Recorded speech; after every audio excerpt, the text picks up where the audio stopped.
Me va a infartar, joven. Ese ya no. No, Está difícil.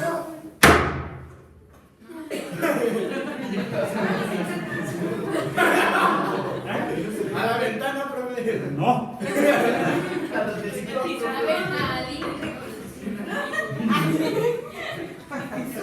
En la maestra de tu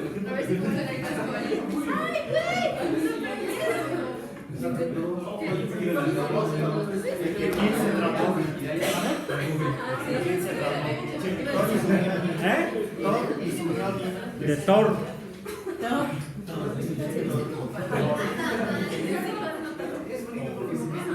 Es la versión región 4 del contigo de Thor. No, es mi más rodable. Pero sí, no por el trueno, que sería Thor, es el dios nórdico del trueno. Lo que no lo hace idéntico a Zeus, que es el dios del griego del relámpago o del rayo, pero uno es consecuencia del otro. No. ¿Qué es el trueno?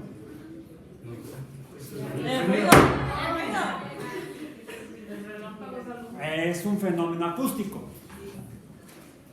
¿Qué es el rayo? Es un fenómeno luminoso. Lo vemos. Lo vemos. No, el fenómeno luminoso no lo sientes. El que sientes es el fenómeno acústico. Cuando le cae alguien encima. ¿Qué es el sonido? Son ondas longitudinales. Entonces, lo que sientes es la onda expansiva cuando el relámpago pasó cerca de donde estabas tú. No necesariamente. ¿Pero cuando te cae? Cuando te cae, te cae, Ajá, pero Cuando te cae no sientes el fenómeno luminoso, ¿no? No lo sientes. Solo sientes el fenómeno. Son dos fenómenos los que sientes. Uno es calor. Sí. No sé si sientes. Yo afortunadamente espero no sentirlo jamás. Pero los testimonios que he visto en diferentes medios, en televisión, en videos, desde documentales, de gente que sí ha sido tocada ha entrado en contacto con un rayo, con un relámpago de los que, como los deseos supuestamente. Lo que dicen es que sienten calor porque se queman. O sea, hay en realidad son varios fenómenos juntos, consecuencia de. Son varias consecuencias. Una consecuencia, que es la que más percibimos más fácilmente, aún lejanos al lugar donde se está produciendo ese fenómeno del relámpago, es el trueno. Lo escuchamos, es un fenómeno acústico.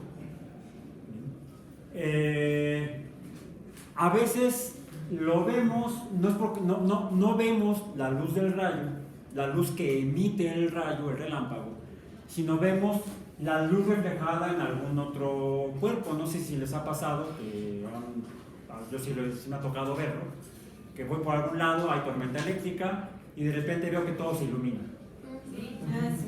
Y escuché el trueno, pero también vi la luz del rayo reflejada en objetos. Primero lo ves y luego lo escuchas. Sí, primero lo ves y luego lo escuchas. Lo que hace suponer que la velocidad de la luz, la velocidad de propagación de la luz es mayor que la velocidad de propagación del sonido. ¿Bien? ¿Cuáles son los valores numéricos de cada uno de A ellos? menos que estuvieras muy cerca de él. De A ver, la velocidad de la luz. 300.000. Llamemos de rapidez. Rapidez de la luz.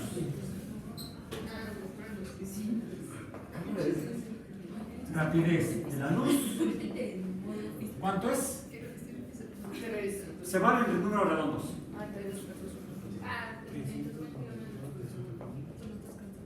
Kilómetros entre segundos. Ok. Si no por segundo, sino entre segundos. Si fueran kilómetros por segundo, sí saben que estamos hablando. De el sonido. 3.000 le puse, no me faltaban ahí ceros. Sí, no tienes razón, como si estaba viendo raro. Es 300. 300 Y 1000. 1000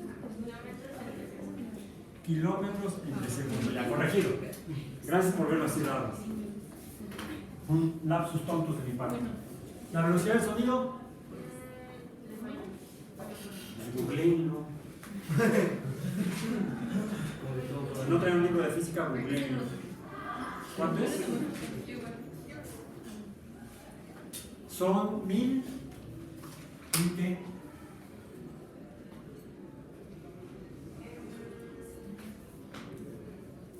O en metros o en kilómetros. 343.2 metros sobre segundo.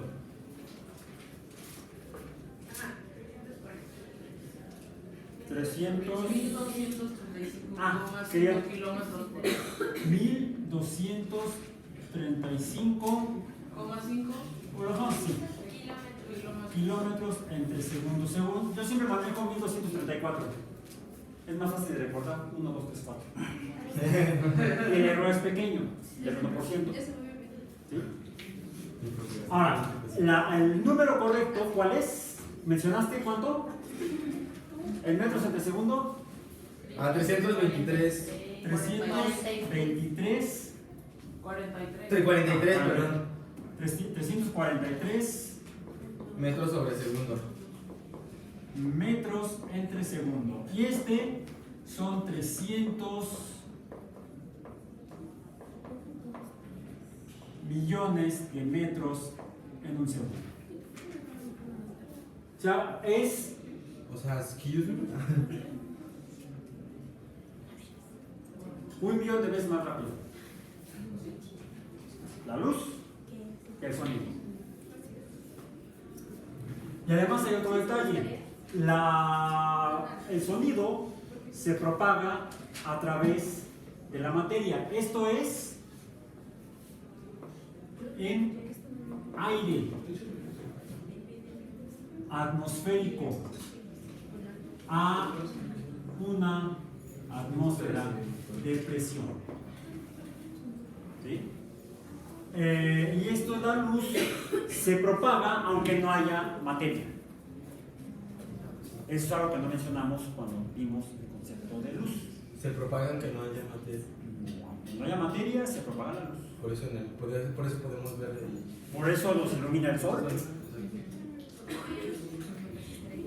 O sea, no necesito medios para propagarse. La luz es una cosa tan que no necesita un medio material para propagarse. En cambio, el sonido necesita aire o algún líquido, algún gas, algún líquido, algún sólido, y dependiendo del material a través del cual se propaga el sonido, varía su velocidad. Entonces, esta es la velocidad del sonido en aire atmosférico a presión de una atmósfera. Okay. Esta es aproximadamente la rapidez de la luz en el vacío. Cuando interactúa la luz con materia, la velocidad se modifica. Varía un poco. De ahí la refracción. La desviación de la luz se desvía porque cambia su rapidez. De hecho, cambia su velocidad, cambia su dirección. Si se refleja también su velocidad, o sigue siendo. No, se reduce por refracción, no por reflexión. La luz reflejada rebota a la misma velocidad. La luz refractada modifica su velocidad. De hecho, modifica su velocidad desde el momento en que está cambiando su dirección. Por eso mencioné velocidad, ya no rapidez. ¿Sí? Entonces, la velocidad de la luz varía cuando cambia, cuando pasa de un medio de una densidad a otro medio de otra densidad. Ahí sí la velocidad puede variar. La rapidez no varía en el vacío. No, sí, la velocidad no varía en el vacío. ¿Okay? Cuando se produce un relámpago, lo que vemos es luz a esa velocidad aproximadamente. Por cierto, se ve blanca, luz blanca. Les puse creo que son 4 o 5 fotografías 4. Ah, ¿en el video? en el video. Ah, sí. Nada más que las junté y las edité en forma de video y además le puse sonido. Y una transición bien chida. Bueno, esa la hace la tableta en automático. Y ahí es trabajo más de la tableta que mío. ¿Sí? ¿Sí ven el video? Y oyen el audio, Lo ando guachando. huelen el olor, El tocan la tentación. Ese fue el Sí, es una afirmación medio ridícula, ¿no? ¿Viste el video? Una pregunta. ¿Viste? No, es más emocionante. ¿Sí guachaste? Entonces, si observaron el video, eso es diferente. No solamente lo vean, sino obsérvenlo. ¿Qué es lo que observan? ¿Qué se ve cuando observan?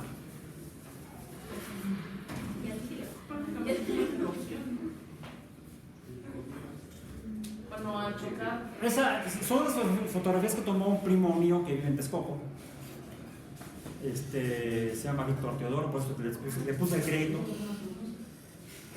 Víctor Teodoro Méndez. Y tuvo la oportunidad de tomar una serie de fotografías, una secuencia de fotografías durante una tormenta eléctrica y la atinó al momento y al lugar. Las tomó con una cámara profesional, una cámara reflex, puesta en alta velocidad y en secuencia. Por eso es que se ven imágenes distintas. Imágenes distintas. ¿Son iguales todas ellas? La primera es cuando va bajando, la segunda es cuando quiero creer que es contacto con el suelo. Con el suelo aparentemente. Luego, ya que tiene el contacto, se empieza A disminuir la intensidad de la a luz. ir hacia la luz. Ajá. Hasta que ya queda un fino hilo. O sea, de hecho empieza a partir como de la cuarta, creo. Sí tiene un haz de luz alrededor del hilo del rayo, pues, pero ya es muy... Y en la última, ¿cómo se ve? Y en la última ya no se ve, es una raya. Se ven puntos. Entonces, según la luz que de hecho se dispersa por el medio, a través del medio, por el aire, por los gases del aire, la luz se dispersa. Luz dispersa, vamos a decir. Y además hay un sonido que es el trueno. El trueno, que es sonido, que es de hecho, efectivamente mencionaste, es una explosión.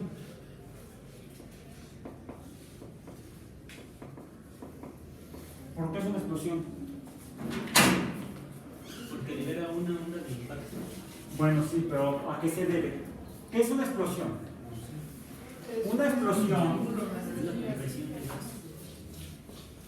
Que se dispersa también. es una expansión típicamente de gases, rápida, muy rápida, en muy poco tiempo. Un muy grande aumento en el volumen en un tiempo muy pequeño.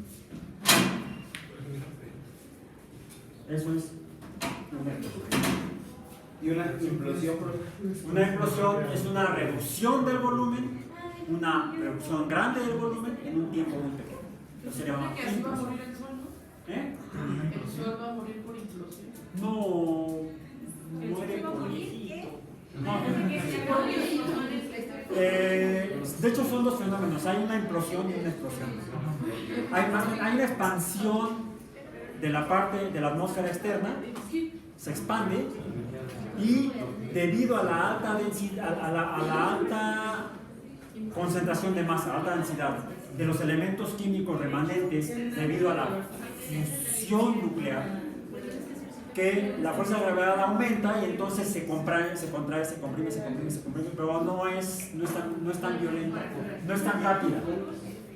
No es tan La cinematográfico. única explosión a nivel astronómico que conocemos como explosión real con estas características es la de una estrella al menos 10 veces más masiva que el Sol. Ya, una supernova. Una estrella como el Sol, o 2 veces o 5 veces, le pasa más o menos nunca al Sol. Cuando se le acaba. Una estrella es una consecuencia, perdón, es un paréntesis porque no es exactamente el tema. Es una fusión de átomos de hidrógeno, se juntan, y entonces al juntarse mucha masa, ¿qué sucede? Es el primer tema, mecánica. Segundo subtema, dinámica. Segunda ley de Newton. Se comprime, ¿no? ¿Eh? Se empieza a comprimir.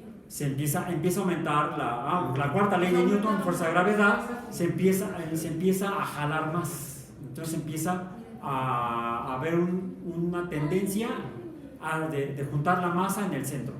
Pero entonces conforme aumenta Pero, la masa, dado que libera luz, y una de esas luces que libera es calor, tiende a expandirse. Entonces es una lucha entre la fuerza de gravedad y la fuerza de expansión térmica.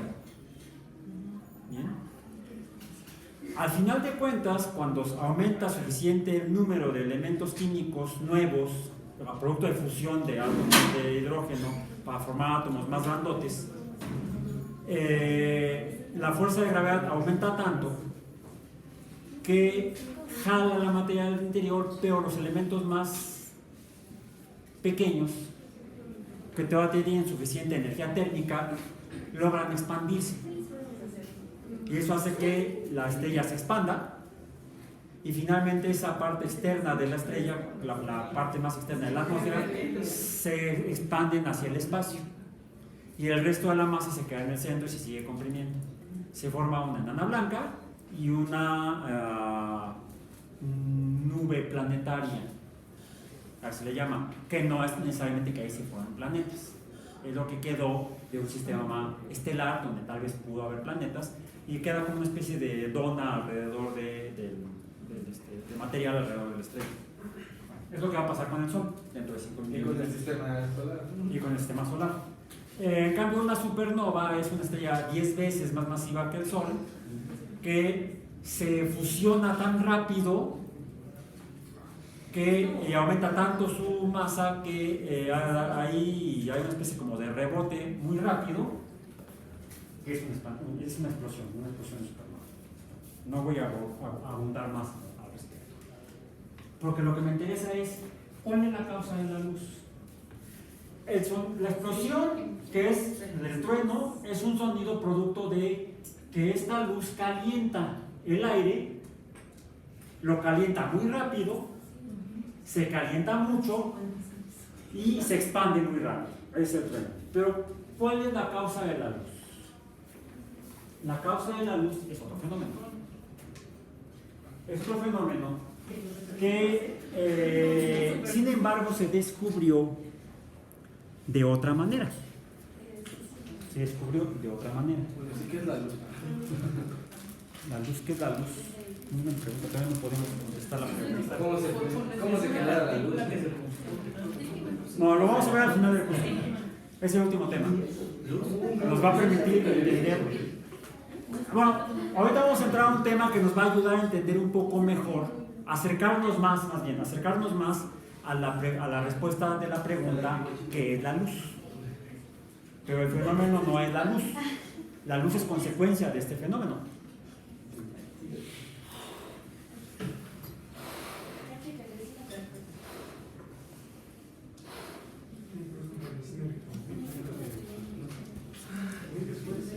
Antes de usar el globo que voy a poner yo aquí, Está bien chido el color. sí, era gris, se convirtió en plateado, que no está tanto en color. Algo así. Bien, déjenme ver, quiero sacar de aquí. No es que tenga que limpiarme la nariz. A veces siento que va a ser magia, pero. No. Soy científico, no mago. Vamos al dato que Me acerco a la realidad, no hago ilusiones. Me hago ilusiones de que me acerco a la realidad. Nada más. Veamos. Traigo aquí un pañuelo desechable. ¿Es Kleenex? No, la verdad no sé qué marca sea. Kleenex es una marca, es un pañuelo desechable. No me van a pagar nada. Si lo... A ver, aquí está. Si lo dejo caer, va a hacerse evidente la fuerza de gravedad. Ahí está. Y la fuerza de arrastre por la fricción con el aire. ¿Bien?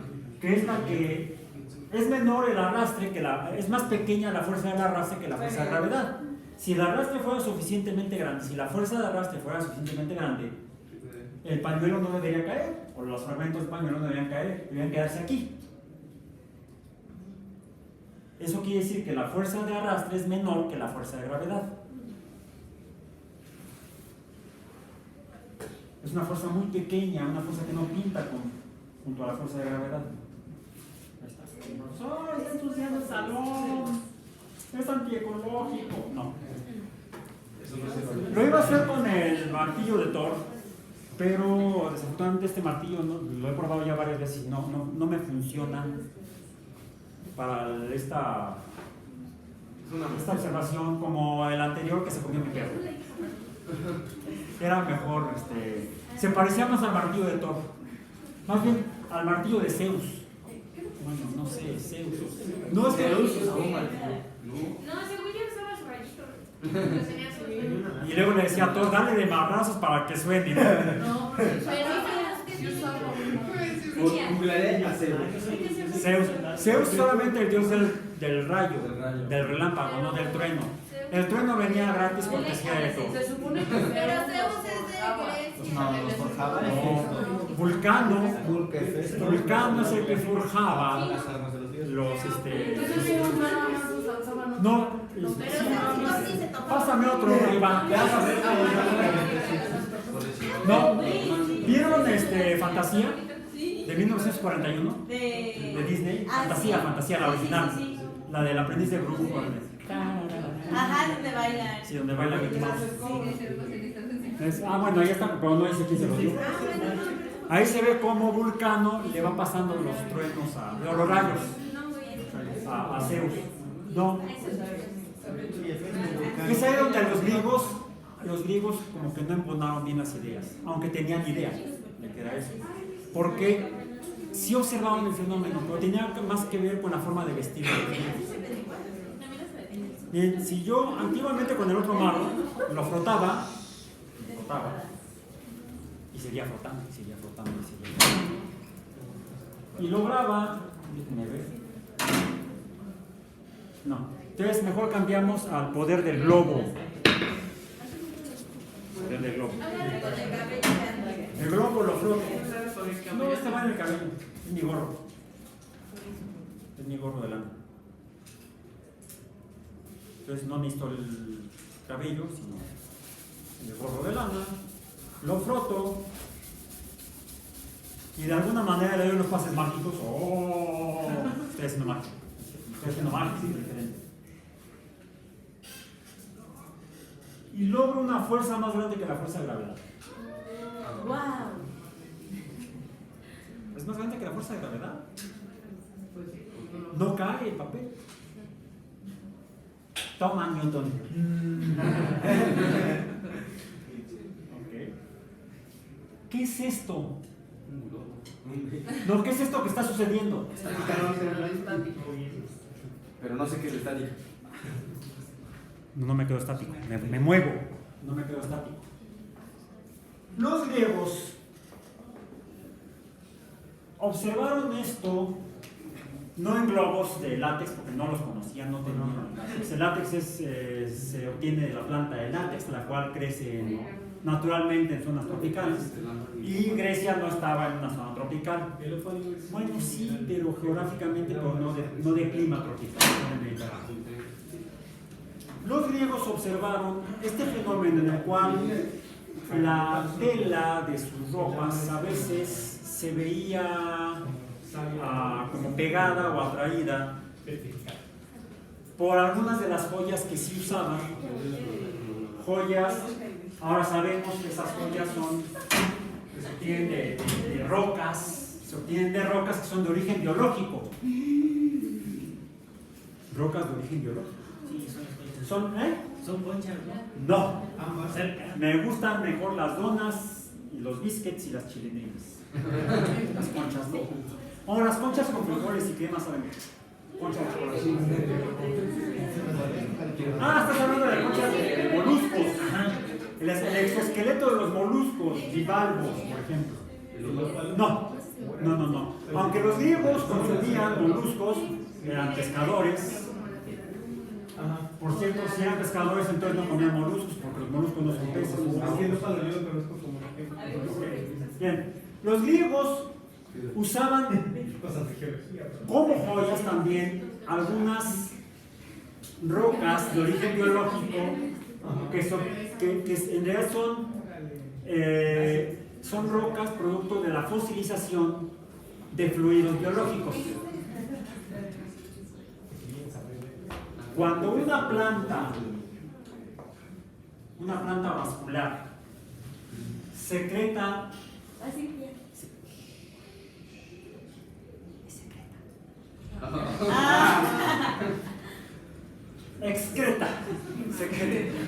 derrama un fluido como La savia. no sé si sabía o no sabía, era savia o bruta, o era savia bruta, no era savia la verdad. No, algunos de estos fluidos, como el látex, se derrama de una planta, puede a veces endurecerse. Han visto que de repente se hacen duros, como la miel. ¿No se les ha pasado que en frascos que se han quedado guardados de miel, de repente ven como piedritas anaranjadas? Es miel solidificada. Si se esperan unos cuantos millones de años, Es el hambre. Me siento a esperar. te van a encontrar junto al tarro los arqueólogos del futuro, los paleontólogos del futuro te van a encontrar ahí junto a tu tarro de miel y van a decir, mira, una piedra de ámbar quita el esqueleto ese.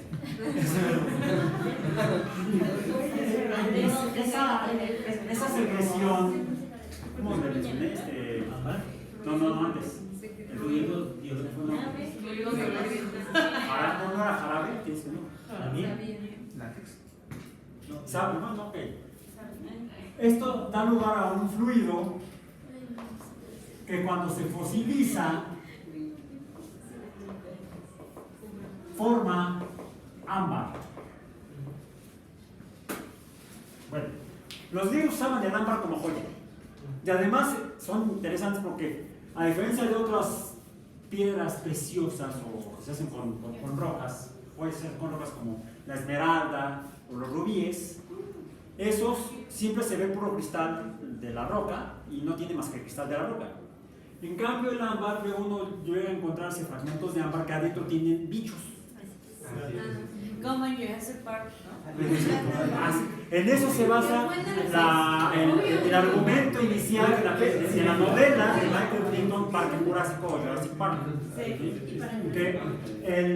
Así como el ámbar es un fluido de la planta fosilizado, a veces al derramarse, podía atrapar en el camino algún insecto, algún organismo, se quedaba ahí embebido, atrapado, y se fosilizaba junto con el fluido.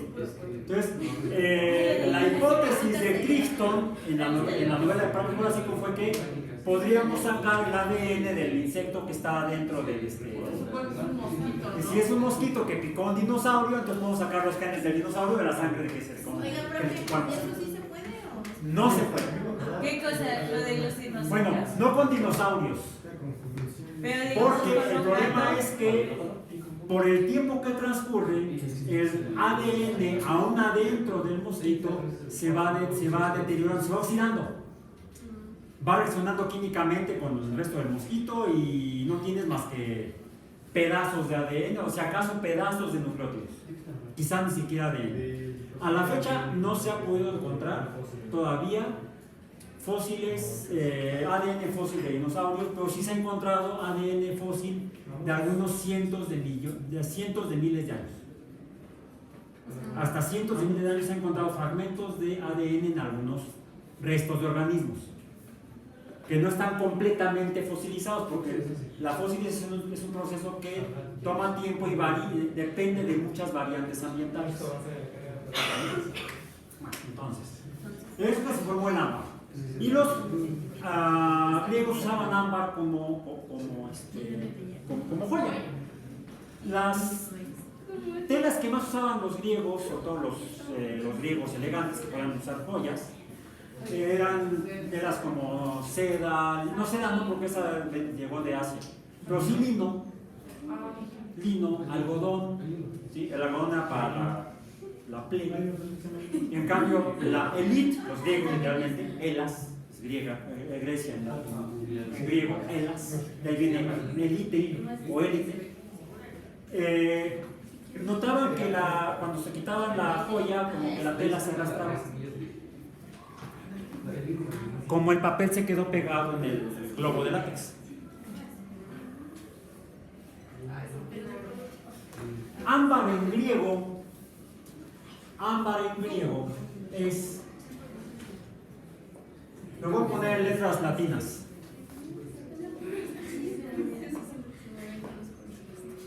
Electron. Creo que se escribe así.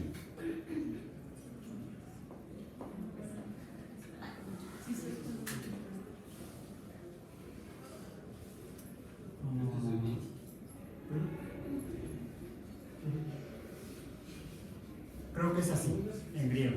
No estoy seguro. Revisen. ¿El ámbar? Electron. Electron es ámbar. En griego. Electron es ámbar en griego. Entonces, de ahí el que ese fenómeno de adhesión de la tela a la piedra se llamara electron. Fue un fenómeno que se siguió observando en Europa durante la Edad Media, el Renacimiento, hasta la época de la Ilustración europea y la influencia en América. La influencia en América se da sobre todo en las 13 colonias británicas, ¿sí? Donde llega a haber filósofos y pensadores como Benjamin Franklin. ¿Sí? Benjamin Franklin, como otros colegas de él en Europa, estaban interesados en entender este fenómeno. ¿Cómo es que se pega la tela o el papel en material? El ámbar se me llama con una palabra. El fluido es una resina. Una resina. Son resinas que secretan las plantas.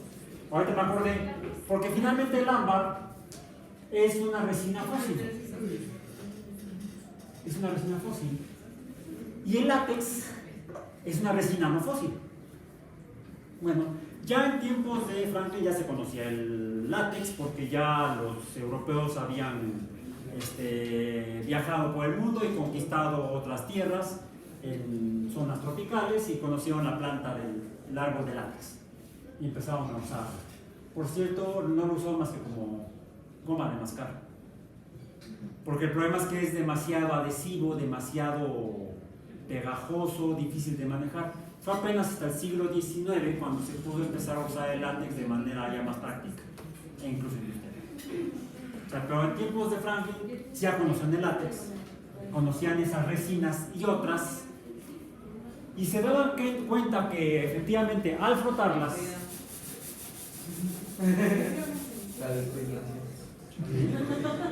no solamente se produce la adhesión del papel, sino de otros materiales como el cabello.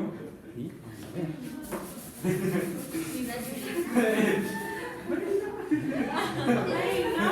Sí. Ahora sí. Yo no sé cómo.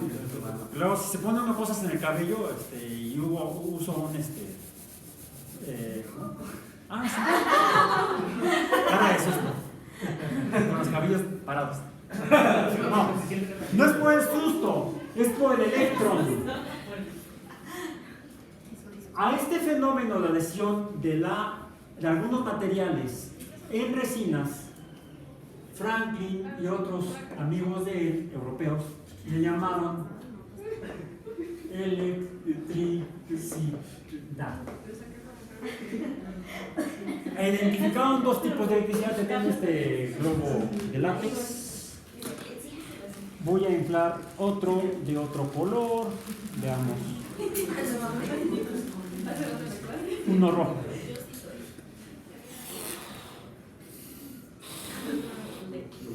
Está diferente. Es un peroide. Parece más bien semilla de, no sé. Parece un orbital P. Sí, P por pera. Espérame un momento. A ver si sale. Traje una copa. ¿Es la misma del otro día? Sí, la misma. Sí, sí. Ah, sí, el profesor ya es alcohólico. Sí.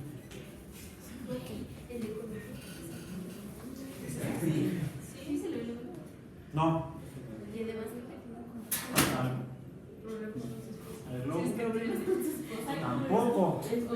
Pero ¿qué sucede si en lugar de usar el globo, vuelvo a usar mi gorro de lana y le froto la copa?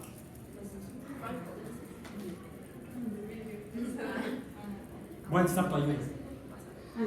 Frótate una vez el globo en el copo y vente para acá. Tómalo del ombligo. Me va a hacer así.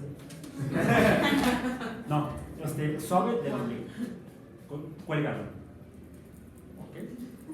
No, la copa se va a quedar en el globo. Esa es la magia. Se mamó.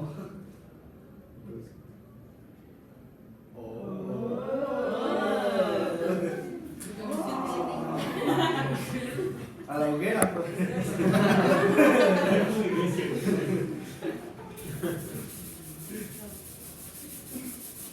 Vuelve a colgar el globo como estaba. Es más, frótatelo. Frótate el globo. Yo me froto. Mío. Tómalo del ombligo.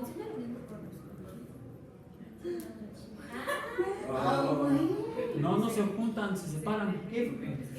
Se separan.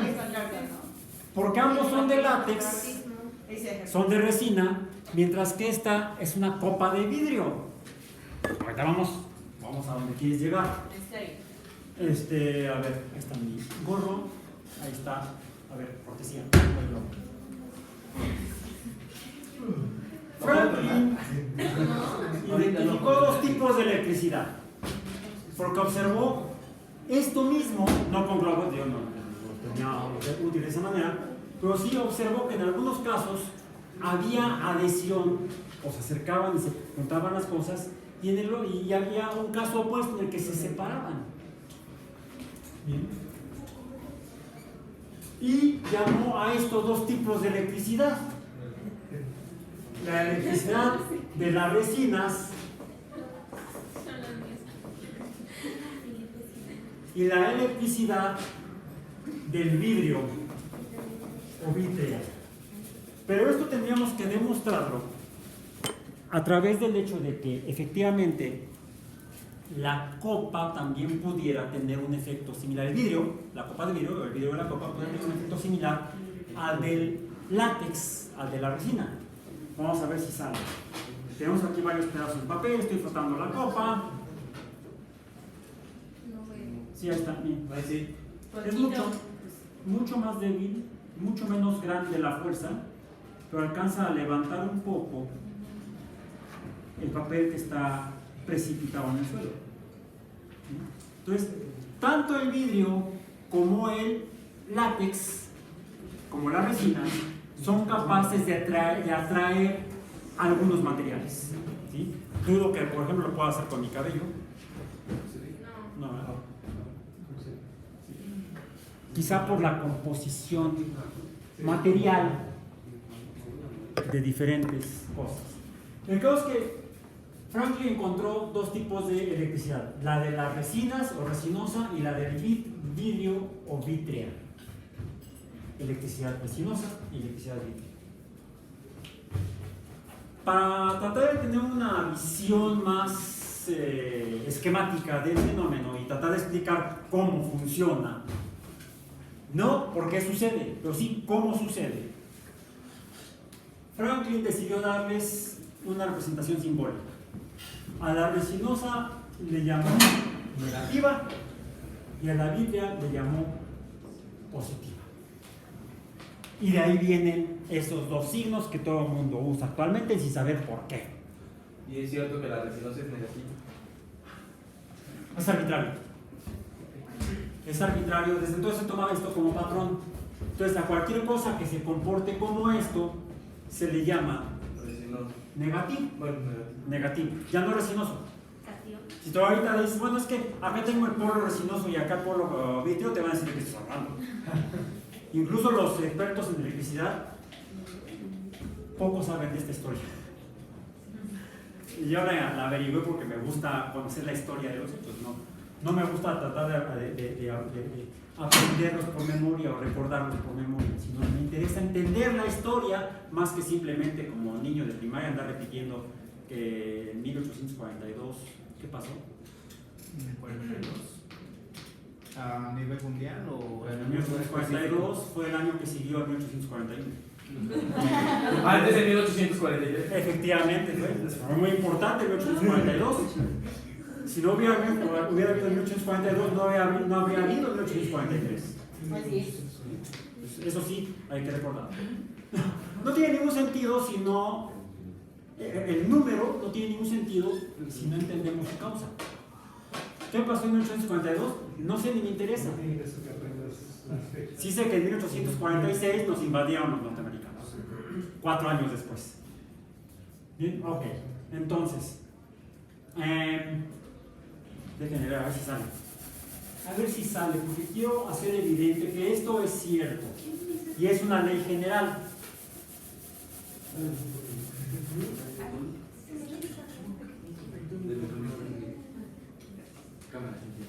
Ahí está. Wow. Es una fuerza más grande que la gravedad. ¿Y por qué se quedó ahí? ¿Cómo lo puedes explicar con lo que vimos hasta ahorita? Puede ser por las cargas.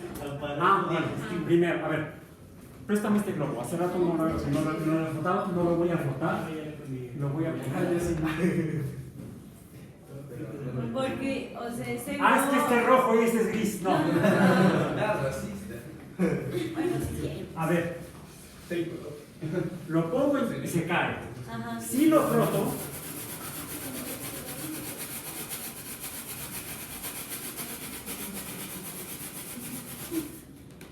Su cabello.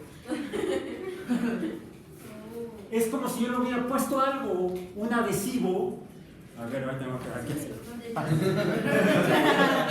Tengo que adherido, pegado. Te voy a pegar con la pared. No me pegues, no me pegues.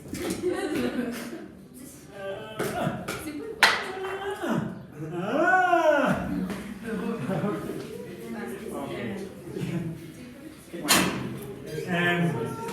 Es como si yo le hubiera puesto algo. Para que eso exprese esta electricidad resinosa, tuve que ponérsela. De ahí existe el concepto de cargar.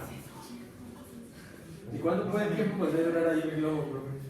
Muy buena pregunta. Mientras más lo frotes, más tiempo va a estar ahí. Le pusiste más pegamento, más adhesivo. Lo cargaste más. Y ese adhesivo serían muchas de estas. Ahora, ¿dónde está pegado? No en cualquier lugar. ¿Por qué lo puse ahí arriba y no en el pizarrón? Déjenme intentar hacerlo en el pizarrón.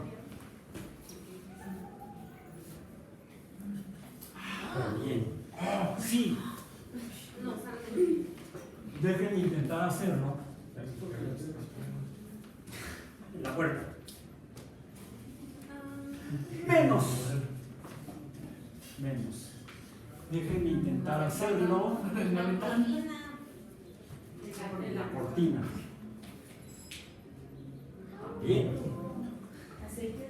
En la silla. En la espalda. También. También. Dejen de intentar hacerlo con tu vaso. ¿Es bien? Ya no estoy.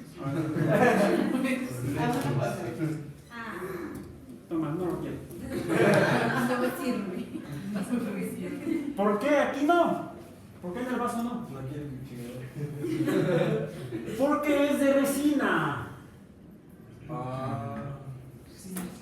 Bueno, O sea, no se adhiere en cosas iguales. Para que esto se adhiera,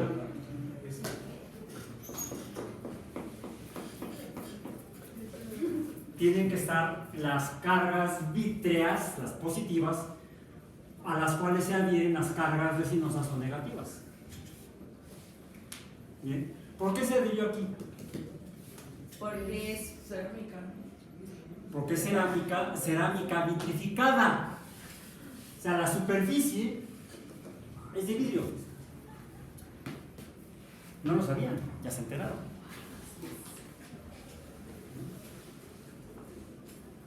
¿Por qué en la puerta que es metálica? Porque Porque los metales deben tener algo parecido a esto. ¿Por qué en la tela y en la madera deben tener algo parecido a esto? Me estoy acercando a conocer la esencia de la materia. Ya sé que la materia es masa, pero ¿de qué está hecha? Está hecha de cosas que tienen este tipo de cargas, vamos a decir. Que son... Oh, no se quiere el próximo episodio. Ok. Entonces, la electricidad quedó identificada como un fenómeno debido a la existencia de cargas y que se manifiesta dependiendo de qué tantas de ellas hay. Y parece que se quedan pegadas, parece que se quedan, cuando se las pones, ahí se quedan. ¿Seguro? Bueno, mientras se quedan, a eso le llamamos, mientras estas cargas, si esto y esto se mantienen, le llamamos electricidad estática. De ahí el concepto de electrostática. Y mientras más haya, más se pega.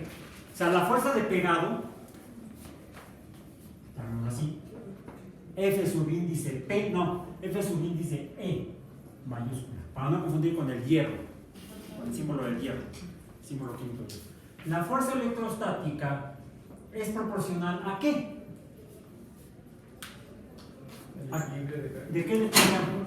No, la cantidad de cargas.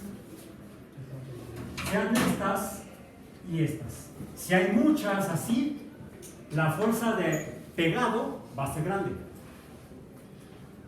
¿Sí? En cambio, ¿dónde quedó el gris? El globo gris quedó acá.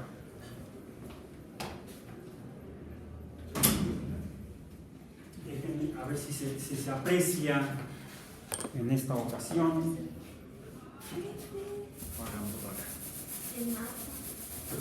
Así el profesor. ¿Qué egoísta es el profesor? No, trato de...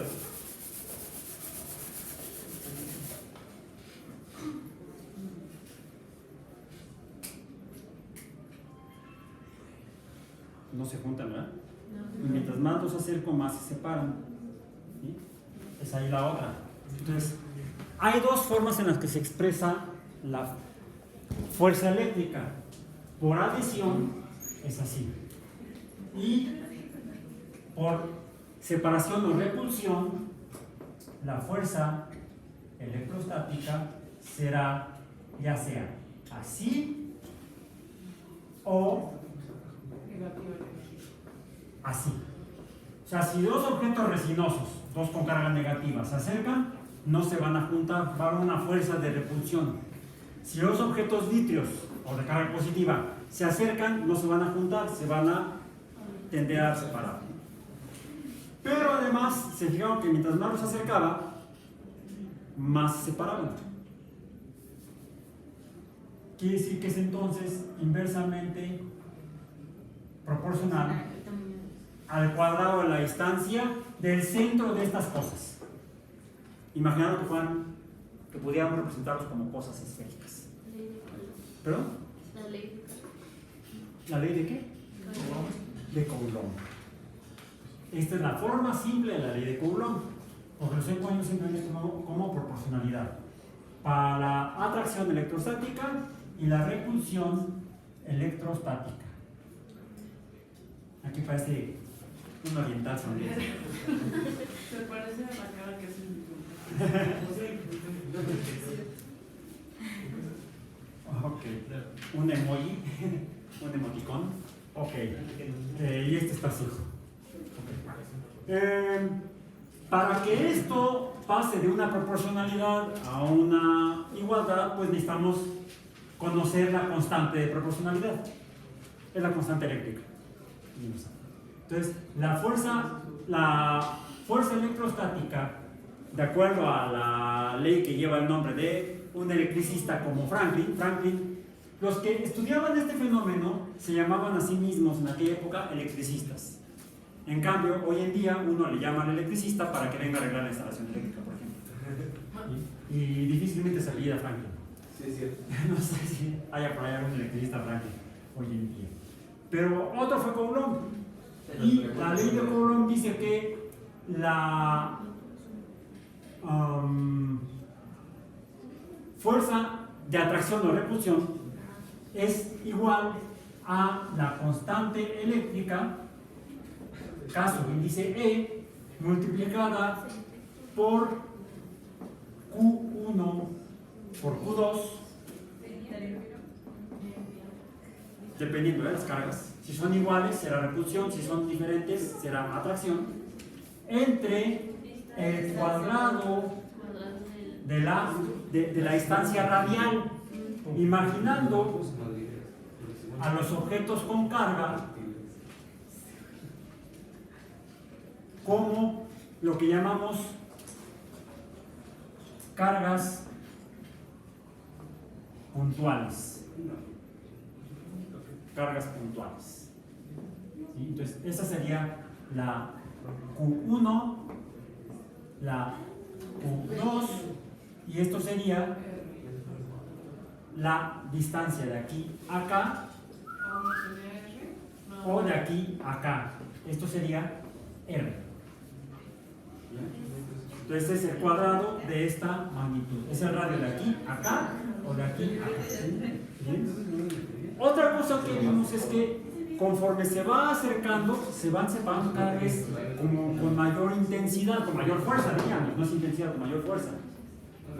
Lo que hace suponer que si incluso vamos dando valores a diferentes distancias, el valor de la fuerza va cambiando. Eso nos da idea de que entonces esta fuerza se manifiesta como una especie, si lo pudiéramos graficar, la fuerza electrostática en función del cuadrado de la distancia. Esto sería algo así. Al acercarnos, la fuerza aumenta de esta manera. ¿Sí? Entonces se ve como una especie de pendiente en una superficie, y de aquí surge el concepto de campo que se debe a cargas eléctricas, y entonces por eso le llamamos campo eléctrico. El campo eléctrico entonces es la curvatura o la curvatura de proporcionalidad conforme cambia la fuerza a diferentes distancias. Y le damos campo porque además es un fenómeno tridimensional. De hecho, la fuerza electrostática de este globo Vamos a demostrarla acá. Ven para acá otra vez, por favor. Necesitamos a alguien que se asuste fácilmente. Lo estoy cargando aquí. A ver, acércate. ¿Qué sucede? No sé qué hacer porque no veo. No. Nada. Pues nada. Porque solo está No cargando. es cargarlo suficiente, hay que cargarlo. No, acércate para acá. ¿Y ahora sí? Ah, ya. Ahí. Sí. Es una distribución radial de las cargas alrededor del globo. Si nos alejamos, si nos acercamos, estamos viendo en operación el campo electrostático. Ahora, para terminar, vamos a ver que entonces el concepto de electrostático o de cargas que están fijas en un algo, en un cuerpo, ¿bien? Pues es temporal.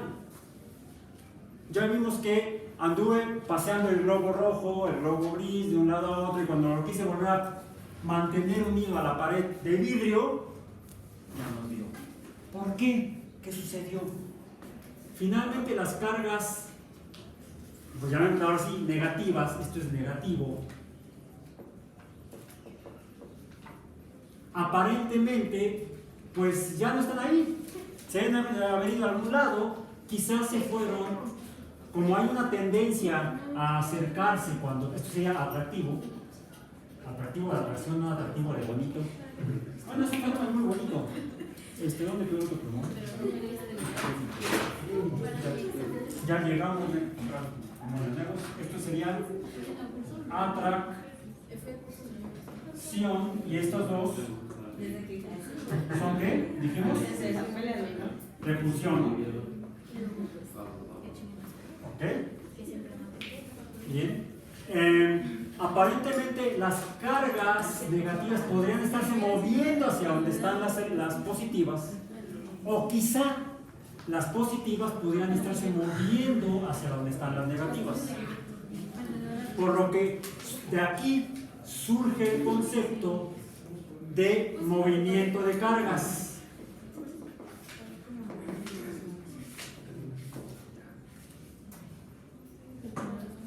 Que si se dan por un caminito, que se movieran por aquí todas las cargas negativas,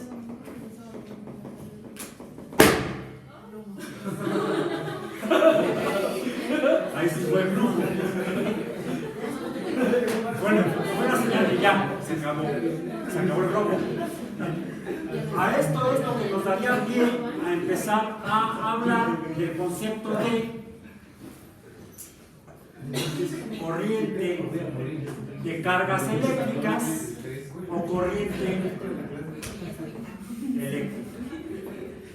Y esto va a continuar en movimiento mañana, para lo que van a hacer algunas actividades. Mañana en la otra. Por hoy terminamos.